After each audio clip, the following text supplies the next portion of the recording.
आपल्या उपजिल्हा रुग्णालय परांडा येथे माननीय वैद्यकीय अधीक्षक यांच्या अध्यक्षतेखाली आपण हिंदू हृदय सम्राट बाळासाहेब ठाकरे यांच्या जयंतीनिमित्त व तसेच आझाद सेना संस्थापक नेताजी सुभाषचंद्र बोस यांच्या जयंतीनिमित्त इथं आपण उपजिल्हा रुग्णालय परांडा येथे जमलेलो आहोत. तर आपण त्यांची जयंती साजरी करत आहोत. त्या जयंतीनिमित्त मी आपले उपजिल्हा रुग्णालयाचे वैद्यकीय अधीक्षक डॉक्टर मोरे सरांना मी अशी विनंती करेन की त्यांनी 2 शब्द व्यक्त करावे. भारत जननी एक हृदय हो, एक और स्वस्थ राष्ट्र का चिंतन मन में, कोटि कोटि जनता की जय हो.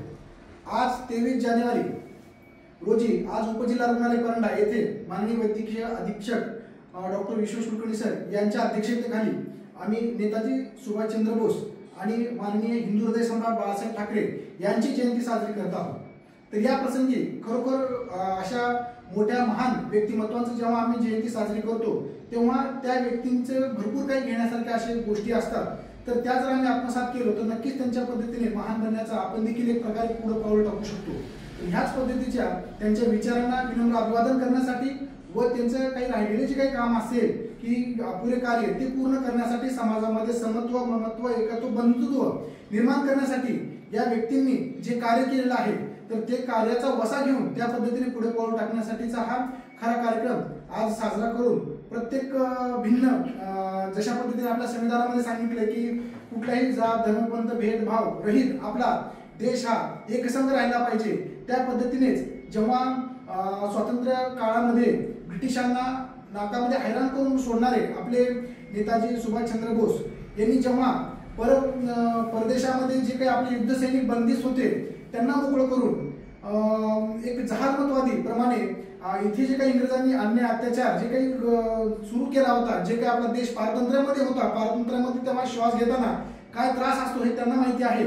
तर अशा प्रकारचे जे काही कार्य त्यावेळेस स्वातंत्र्य सेनानींनी केलं की एक पाय त्यांचा कारागृहात असायचा, दुसरा त्यांचा आपल्या समाजामध्ये असायचा. समाजसेवा करत करत पुन्हा ते कारागृहात जायचे, कारागृहातून बाहेर पडायचे, पुन्हा तेच करायचे. तर त्यांनी अशा प्रकारे आपल्याला स्वातंत्र्य मिळवून दिलेलं आहे. तर एक प्रसंग मला आझाद हिंद सेनाचे संस्थापक जे आपले नेताजी सुभाषचंद्र बोसचा आठवतो.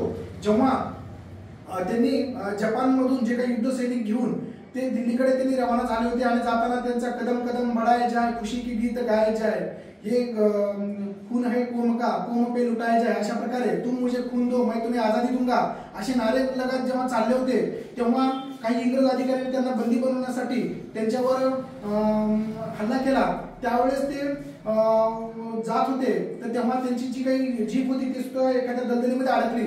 पण तिथल्या लोकल जे काही आपले भारतातले जे काही नागरिक होते त्यांनी त्यांना खूप वेगळ्या पद्धतीने वाचवण्याचा प्रयत्न केला आणि सुरक्षित स्थळी सोडलं. तेव्हा ते जाताना म्हणाले की आज माझ्याकडे आपल्याला देण्यासारखं काही नाहीये, पण मी नक्कीच तुमची जी काही तुम्ही केलेली मदत किंवा पर्यायी भारत देशाची किंवा मातेला स्वातंत्र्य मिळावं यासाठी केलेली जी काही तुमची आस्था आहे, उत्कंठ आहे, तुमचं कर्तव्य आहे ते कायम मी माझ्या हृदयामध्ये जपून ठेवेल. अशा प्रकारचं त्यांनी उद्देशून ते पुढील कार्य ते करायला गेले.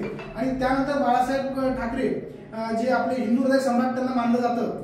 तर त्यांच्या जरी हिंदू हृदय सम्राट म्हणत असले तरी हिंदू या शब्दाचा अर्थ त्यांनी असा घेतला होता की जो हीनवृत्तीपासून दूर, मग तो कुठल्याही जाती धर्मपंथाचा असेल अशा व्यक्तींना त्यांनी गोळा करून विशेषतः समाजामध्ये समत्व एकत्व ममत्व बंधुत्व निर्माण करण्यासाठी त्यांनी कार्य केले. आणि विशेषतः परप्रांतीय जेव्हा आपल्या महाराष्ट्रामध्ये येऊन जेव्हा मराठी लोकांची अस्मिता धोक्यात निर्माण व्हायला लागलेली आहे की जो इथे मराठी बहुल समाज होता तोच कुठेतरी मायनॉरिटीकडे चाललेला आहे, अशा पद्धतीचा विचार करून त्यांचे हक्क फंडामेंटल राईट्स हे त्यांचे जतन करण्यासाठी त्यांनी प्रशासनाबरोबर सुद्धा त्यांनी चांगल्या प्रकारे लढा दिला आणि कुठेतरी समाजामध्ये समत्व निर्माण करण्याचा त्यांनी प्रयत्न केला.